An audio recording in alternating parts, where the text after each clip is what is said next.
who are the Gen Zs and what actually makes them special? So today, within 10 minutes, we'll talk about Generation Z, their intelligence and their creativity, because they are actually pretty smart. So when I say smart, they are smart. So we'll talk about them, who they are, how intelligent they are, what is their level of creativity, the problem they've caused, because they've caused a lot of problem, and the solution, because there's always a solution for any problem. So what are we going to talk about here? First of all, who are they? Well, the Gen Zs are those who are given birth to between the year 2000 and date. From 2000 to date, those that are born within those years are what they call the Gen Zs or Generation Z. So they are so far still the younger generation, the modern generation. And so let us talk about their intelligence. You see, one reason why I often rate Gen Z as one of the most intelligent yet is because of how they are doing big things at younger age. Like, take for example, a few weeks ago I saw this 13-year-old boy who got awarded as best scientist for creating a kind of, I can't really remember, but I think it was a soup or something like that. He created a soup. If we check very well, you see some of the youngest doctors in the world are actually Gen Zs. You find a 17-year-old being a doctor. Wow. How did he even get there? Because when I was 17-year-old, I really knew where my life was going to at that point. But like, wow, how did he even? And if you check, you find that the Gen Zs of these days are really more like directing themselves into AI, intelligence, tech.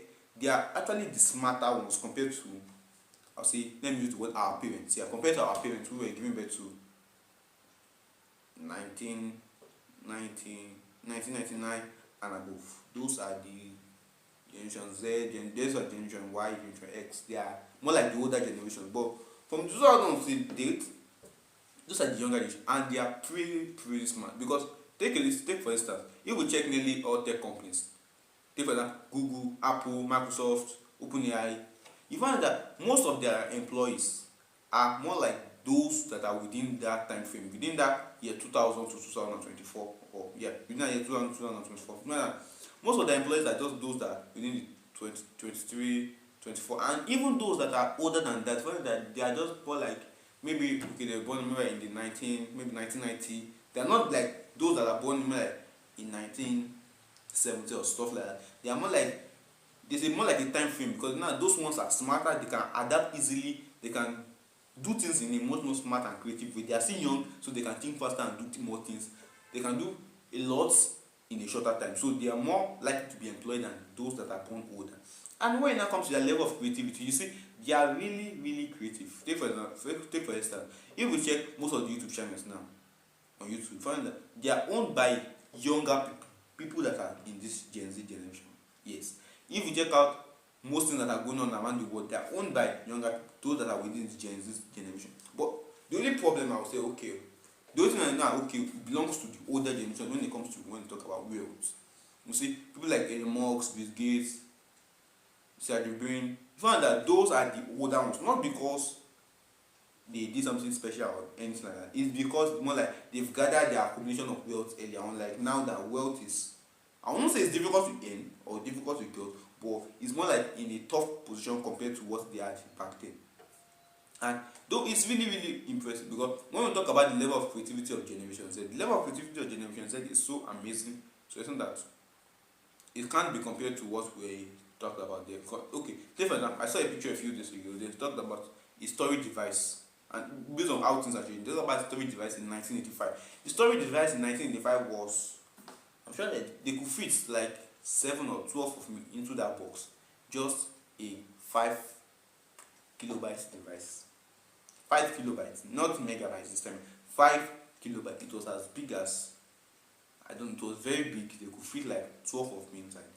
But when they now show 2023, in fact that was it was early 2025, so it was built for 2023. They showed a 1 terabyte SD card.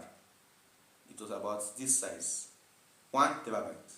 So if you know, the way things are changing, technology is advancing at a much more faster rate.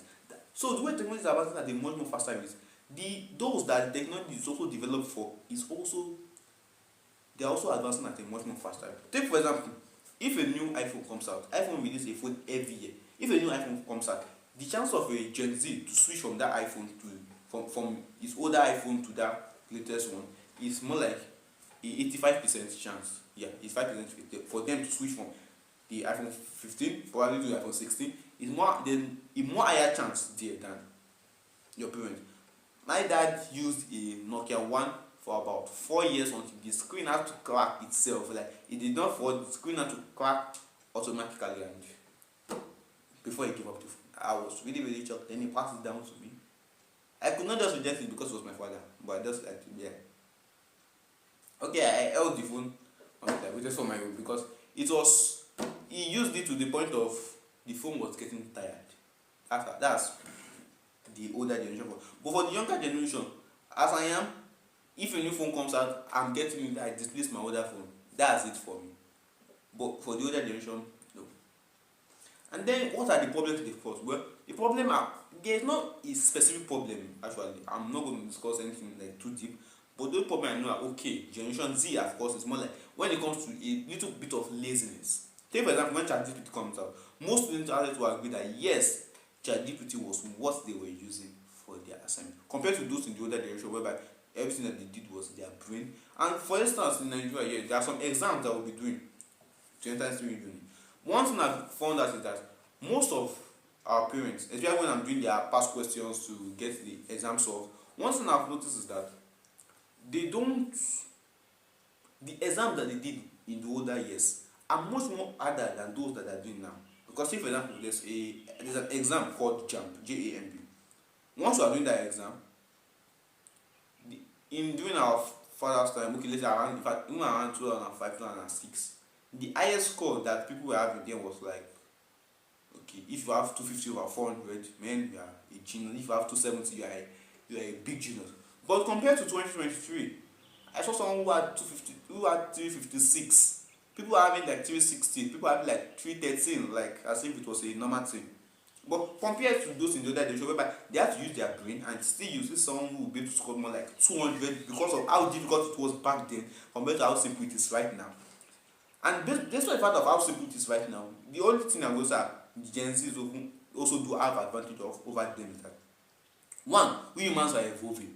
So we are more like getting smarter every day. So I get smart, my wife gets smart, my girlfriend gets smart, we come together, we give birth to someone smarter. It's a continuous thing. You don't get dumber across the line, you get smarter across the line. That's just so. And also, apart from the fact that we are getting smarter, two, the children themselves are also getting smarter. They are also more brilliant. Take for example, my neighbor's kids, yeah, two of them, they are just around 3 years old. They are so intelligent. There was a day they were talking about some things. I was just looking at like, wow, at the age of 3, I bet I didn't know some of those things they knew. They were really, really smart. So evolution is actually taking place rapidly in the younger generation rather than in the older generation, which is something I can really, really testify to about that. And lastly is the solution to the problem that I've created. Actually, the solution I also say is that there's actually no potential solution to it. AI is a rise. We all have to adopt to. We all have to incorporate it into our daily life. So it's something that we must just take over. Like that. The Generation Z are one of the best generation here. That the ones on the internet, that the ones that the future pioneers, that want leading us in the future. And our parents should please adhere to them. Thank you. If you enjoyed the video, please ensure to drop a sub to the channel. And I'll catch you guys in the video next time. Bye.